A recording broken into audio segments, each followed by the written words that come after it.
January 1943 ended. The trial moved into February. Day after day, the law dragged us all into this court. These poor girls were pawns in the local political wrangle as much as I was. They were being drained and wrung out, and so was I.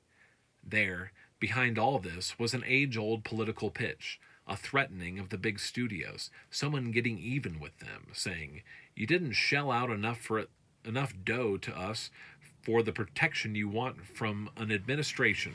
We'll show you. We'll teach you not to buck us." There was my head on the block because Warner's and the other studios had not picked the right political horse to back, hadn't paid off right. Letters poured in from all over the world. One would say, "That is an outrage. You're being swindled by two gold digging girls. They ought to be strung up." Another said, "You lecherous swine. You ought to be hung. I hope they send you away for 20 years. But few people then, and not even now, know how plaintiff and defendant were both caught up in a political whirlpool, how corruption, money, power, graft stood in the rear, symbolically and actually, and ran the show. But they didn't run everything. I still had some will left. Quite a lot of it, in fact, and some of that I directed to a very lovely looking redhead who occupied a cubicle in the lobby entrance of the city hall. Day by day, I passed by her and watched how she sold chewing gum, cigarettes, cigars. It was easier to look at her loveliness than to stare into the wilderness of the mob that hung about the courthouse, waiting to get a look at me. As I walked past, there'd be shouts of, "Attaboy, Errol! Let her go, kid! You got 'em whipped, Errol!" I hoped some of that would rub off on the jury. I listened to these cries of encouragement, but glanced over to the cigarette counter at this slender girl with the lovely complexion, the bluish green eyes that slanted up at the corner. I didn't get a look at her figure for quite some time. Finally, I stopped and bought some cigarettes. I stared beneath the lovely complexion and spotted just enough freckles to make it interesting.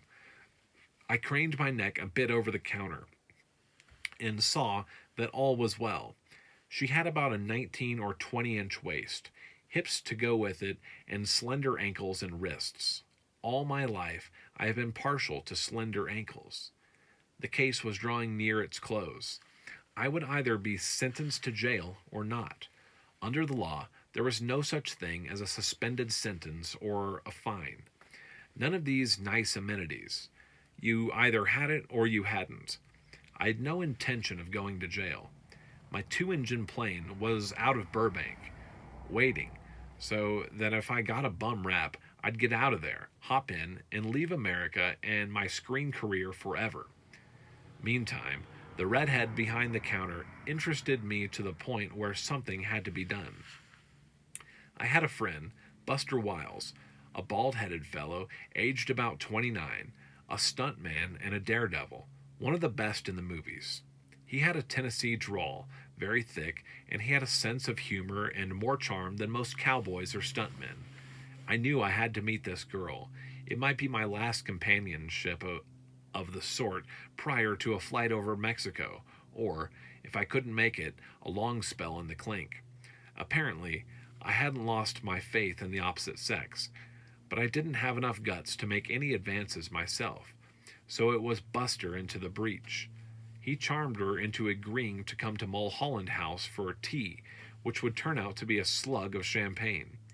She was invited to come up with a girlfriend, just to put her mind at ease, and up she came. I had to go about this very slowly. She had read the papers, like everyone else, and I had to watch my technique, do no rushing, whatever. I treated her with what I can only now think of as exaggerated courtesy. I even greeted her with a hand kiss on arrival, and the same hand kiss upon her departure. Very bad manners, of course, since she would presumably be a virgin. In the kissing of the hand department, you only kiss the hand of married women. I skipped this point of protocol, knowing she would never know the difference. I was rewarded for my gallantry with a shy simper. Having decided to take things slowly, bear in mind this was in the middle of the double statutory rape trial, It took me about a week to advance the hand-kissing stage up to her arm. However, I was careful not to make the deadly proposition, or at least not to rush it. There was a certain precaution that I took before all of this. I carefully checked her age. She was 18. Safe ground. Her name, it turned out, was Nora Eddington. What I didn't know was that her father was Captain Jack Eddington of the Los Angeles County Sheriff's Office. Betty Hansen had her day in court. It was now February 15th. I understand that throughout the nation, the newspapers were feeling the pinch of a newsprint shortage, partly because of the war effort and its needs, and partly because their pages were being filled with extra columns of testimony at my trial. I may or may not be joking about that. Giesler had the 17-year-old Betty on the stand and was most kindly and sympathetic toward her as she began her testimony by identifying herself as a drugstore clerk. He was almost fatherly as he led her to admit that the prosecutors had stressed to her that she could be held in juvenile hall for 4 years if she didn't testify properly. All this he brought out by indirect cross-examination, without even seeming to try, and it appeared to me that what he said was having its effect upon the jury. He examined her about the alleged act almost as if he were her lawyer, not mine. What did he do when he came into the den, as you call it? He told me he was going to take me upstairs and lie me down. Then what did you do? We went upstairs. Then what did you do? We went into a little bedroom off the big bedroom where there were 2 twin beds. He sat me down in the bed and told me he was going to put me to bed. I said I didn't want to go to bed and that I wanted to go downstairs around with the others. Then he said, "You don't think I'm really going to let you go downstairs, do you?"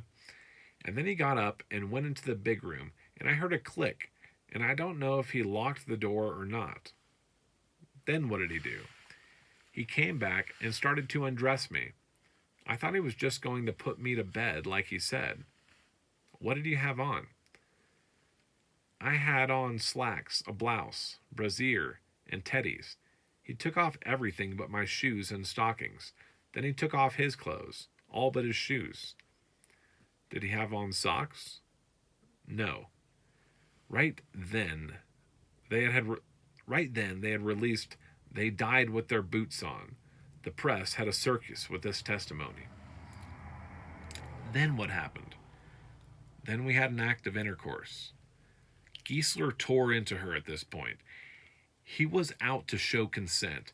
Hadn't she been going around saying that Flynn was good looking? Hadn't she been playing up to Flynn? Yes. But you didn't mean to play up to him all the way? No, I didn't. You thought you'd played up to him far enough when you let him remove your clothes? Yes. Giesler said, "You say that Flynn removed your slacks, didn't you? Didn't you want him to take them off?" She hesitated a minute. Then she made the remark that may have endeared her to the grammarians, but not the jury. I didn't have no objections. Though all such testimony I sat with clammy hands, I felt I was growing grayer by the day. Downstairs, in the lobby, I had a newfound red-headed friend, but this wasn't enough. The unrevealing face of Judge Stone was always before me, and I prayed for the day when this horror would end. There were technical delays. Twice they tried to throw off the jury one man who spoke out of turn. The prosecutor wanted to get him bounced, but Giesler didn't want a retrial, knowing the kind of cost and misery involved, so he blocked those motions. Naturally, the politicos in and around the DA's office would have liked this case to drag on for years, while they stayed in control. Betty Hansen said I had locked the door before getting undressed. Giesler set out to prove that there was no lock on this door, or that it wouldn't work. The prosecution sent sleuths around, and they found evidence of steel scrapings on the floor, proving somebody had tampered with the lock. Actually, I'm pretty sure somebody had. It was none of my doing, but it caused a great outcry when they brought in those steel scrapings and swore they found them under this supposed lock that wouldn't lock. That was a dark day. It looked as if my legal help had somebody go out there and frame this thing.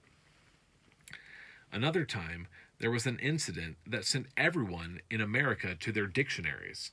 Somebody, in testimony, used the word crumpet, which I think is an English cookie, but this was construed as strumpet, which is a different kind of cookie. There was a debate in court over whether the girls were crumpets or strumpets, and there was a spill over this row to the press, which sent everybody skedaddling to Webster's to see what he had to say. In the midst of all of this, I had a the show must go on stunt to do. I remember working with David Butler, the director, on a film called Thank Your Lucky Stars. Warner Brothers convinced the stars that it was their patriotic duty to do this picture for nothing. Each of us had an act to provide. We were not to get paid, and the proceeds were to go to the Hollywood canteen. And while the motors spun out at Burbank and the trial raged on, I had to fit in some time to go and do this number, sing and dance, and try to look gay and carefree. A song and dance routine when, to pile on the contradictions, I had never been a sing and dance man. David Butler was astounded. He said, "I don't see how you can do it. I still don't." One day, the judge ordered the jury to consider the evidence and come in with a decision. The jury was out about 4 hours. I looked into the streets. The way the crowd was massed outside reminded me of a mob scene that Cecil DeMille might have been filming. Would I be thrown to the lions or not? Would the old Spanish statue of Another Day hold for Hollywood in 1943? As the jury filed back in, I felt myself go numb. There were 4 counts, and each had to be read out. I felt Jerry's hand on my leg, gripping me like an eagle grasping a rabbit. He didn't know, or wasn't sure, what was going to happen, any more than I, but this was his way of showing his feeling for me, and his gesture took away some of the numbness. I heard voices. On the first count, not guilty. Jerry's hand gripped tighter. On the second count, not guilty. Again, his hand tightened. On the third count, not guilty. He gripped so hard that I felt the circulation had stopped in my leg. On the fourth count, not guilty. The courtroom broke into cheers. Judge Stone didn't even try to quiet them. He let the outbursts go on. When the noise inside the court settled, I heard a din from the street. I got a strange choked feeling, a stopped-up emotion that seemed to hold on. I couldn't talk, only sit there and gulp and choke and try to smile at Jerry. I wasn't wearing a hat, but I touched my hair to the ladies as if I were wearing one. When the air settled, Judge Stone congratulated the jury on what he considered a fair decision. I was grateful to hear that, and grateful for the applause in the court. It left an enduring scar, but also another kind of emotion, the thought that the common sense of people will always prevail.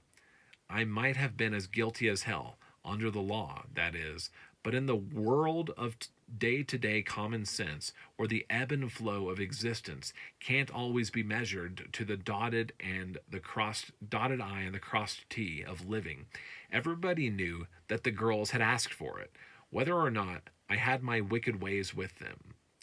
Besides all this, there was nothing that the prosecution could bring out to show that I had in any way been unfair or unclean. I think in the public's mind, nobody objects to making love, providing it is in a decent way.